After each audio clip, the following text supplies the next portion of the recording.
Assalamualaikum warahmatullahi wabarakatuh, Ibu Siti. Waalaikumsalam warahmatullahi wabarakatuh, Ibu. Apa kabar, Ibu? Alhamdulillah, Bu. Baik. Alhamdulillah baik.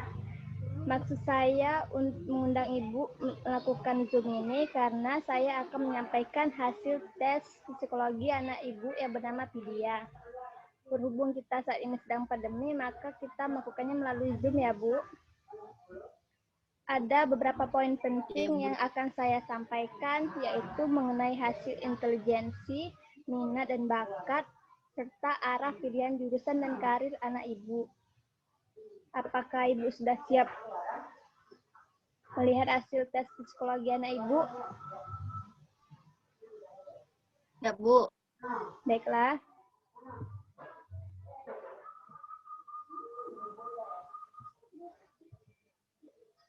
Apakah sudah ada, Bu?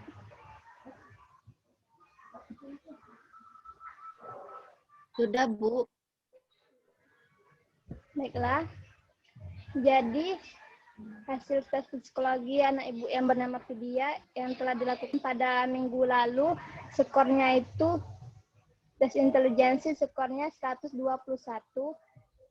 yang artinya anak Ibu adalah superior. Anak yang superior ini yaitu memiliki kecerdasan lebih tinggi daripada remaja usianya.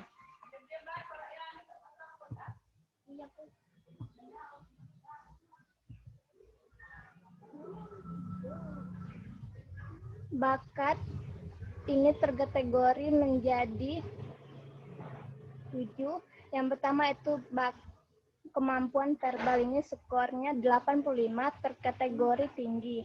Yang artinya anak Ibu mempunyai kemampuan dalam berbicara dan bersosialisasi. Penting untuk pekerjaan sekolah dan kantor yang menuntut kemampuan menulis serta komunikasi dengan bahasa. Yang kedua yaitu kemampuan verbal, kemampuan numerikal maksud saya, skornya 65, terkategori sedang. Ini berhubungan dengan angka-angka, penting untuk pekerjaan yang berhubungan dengan matematika, kimia, fisika, dan teknik. Yang ketiga, kemampuan skolastik, skornya itu 75, terkategori tinggi. Kemampuan dalam menyelesaikan tugas-tugas di sekolah. Yang keempat, kemampuan abstrak, yaitu kemampuan untuk memproses sebuah informasi yang berkaitan dengan objek. Penting untuk pekerjaan mesin, teknik, dan industri. Yang kelima, kemampuan mekanik, skornya 25, yang terkategori rendah. Jadi anak Ibu bakatnya pada bidang mekanik, yaitu yang berkaitan dengan perkakas itu cukup rendah ya, Bu.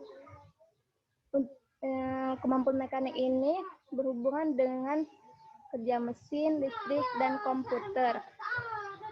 Yang keenam ini kemampuan relasi ruang, skornya 85, terkategori tinggi, yang artinya anak Ibu dapat memvisualisasikan, mengamati, dan membentuk gambar atau objek dengan melihat pola 3 dimensi. Yang ketujuh, kecepatan keterampilan klerikal, skornya 65, terkategori sedang, yang artinya seberapa cepat dan teliti dalam pekerjaan kantor atau lab. Minat jabatan pada bidang yang pertama itu pribadi sosial, skornya itu tinggi ya, Bu, 95, terkategori tinggi. Ini pekerjaan pelayan, jadi anak Ibu tuh minat dalam pekerjaan seperti menjadi guru. Yang kedua yaitu natural, skornya itu 50, terkategori sedang, yang artinya berhubungan dengan kehidupan seperti dengan alam. Yang ketiga yaitu mekanik, skornya 40, terkategori rendah. Mekanik ini kerjaannya seperti menjadi pengrajin, mesin, petualangan, dokter gigi. Yang keempat, bisnis. Skornya tuh tinggi, 99 per kategori tinggi ya, Bu. Jadi anak ibu tuh minat di bidang bisnis. Seperti menjadi akuntansi, perbankan, wirausaha, kantoran, dan asuransi. Yang kelima, seni. Skornya itu 5. Jadi minat anak ibu di bidang seni itu cukup rendah ya, Bu. Yang skornya itu hanya 5. Seperti menjadi aktor, sastrawan, komposer, artis, advertensi, dan desain. Yang keenam yaitu sains, skornya itu 10 per kategori rendah. Artinya anak ibu itu kurang minat dalam pekerjaan fisika, kimia, laboratorium, dan penelitian. Tipe yang pertama yaitu verbal. Skor anak ibu itu 90, yang artinya terkategori tinggi. Ya, anak ibu mampu meyakinkan orang untuk menerima ide dengan bahasa. Yang kedua itu manipulatif, skornya itu 5 terkategori rendah. Suka bekerja menggunakan tangan, pengrajin, teknisi. Yang ketiga itu komputatif, skornya 40 terkategori rendah. Artinya anak ibu kurang menyukai bekerja dengan angka atau hitungan seperti menjadi kasir atau akuntan. Singkatnya itu rutin, skornya 40, terkategori rendah. Jadi anak ibu membutuhkan ketekunan dalam bekerja. Berdasarkan hasil tes psikologi anak ibu, saya sebagai guru BK-nya menyarankan untuk mengambil jurusan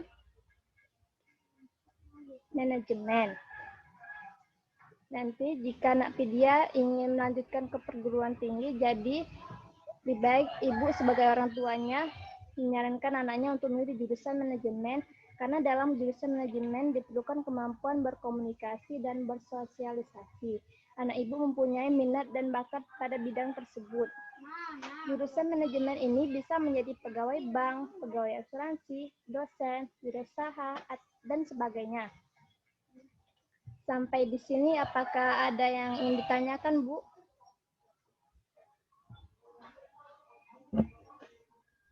Baiklah Bu, terkait dari tes intelijensi anak saya kan IQ-nya 121 yang terkategorikan superior ya Bu.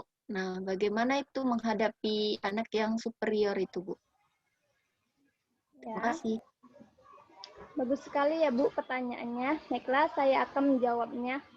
Jadi anak ibu yang terkategori superior itu cara menghadapinya itu dengan yang pertama jangan berbohong, jangan berkata bohong kepada anak ibu. Karena anak yang superior ini berpikir kritis sehingga tidak mudah untuk memperdaya anak ibu dengan tipuan.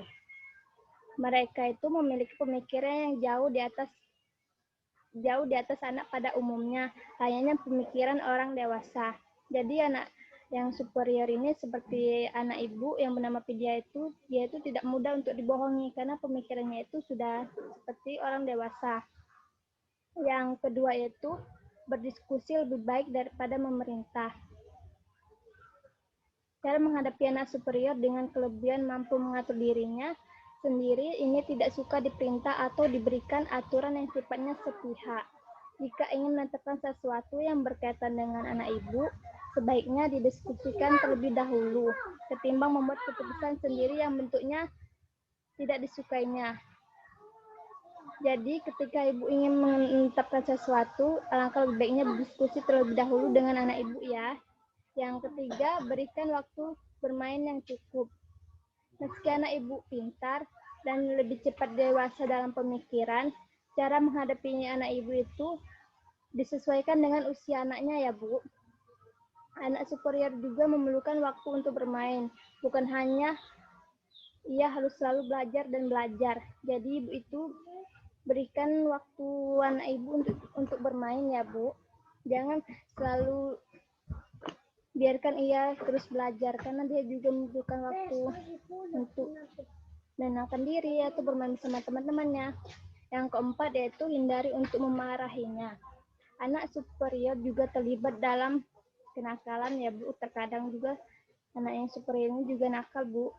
Namun, untuk menghentikan kenakalan itu, jangan memarahinya, karena ia akan memberontak. Ia tidak menerima jika dimarahi. Sebaiknya, tegur anak ibu dengan memberikan nasihat dengan cara yang baik dan lebih halus. Seperti yang telah saya katakan tadi, anak superior ini akan lebih kritis menyikapi sikap kita sebagai orang dewasa ya, Bu.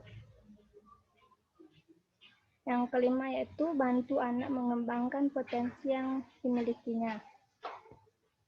Ibu sebagai orang tuanya membantu anak ibu dalam mengembangkan potensinya, serta ikutkan anak ibu dalam kegiatan yang diminatinya ya, Bu. Demikianlah yang bisa saya jawab. Apakah Ibu sudah paham? Sudah, Bu. Terima kasih, Bu. Baiklah. Ibu rasa sudah cukup pertemuan kita hari ini. Sebelumnya saya ucapkan terima kasih kepada Ibu atas kesempatannya, atas waktu yang telah Ibu luangkan untuk melihat hasil tes psikologi anak Ibu. Apabila ada salah kata, saya minta maaf. Kepada Allah saya mohon ampun. Saya akhiri. Wassalamualaikum warahmatullahi wabarakatuh. Waalaikumsalam warahmatullahi wabarakatuh. Terima kasih, Bu.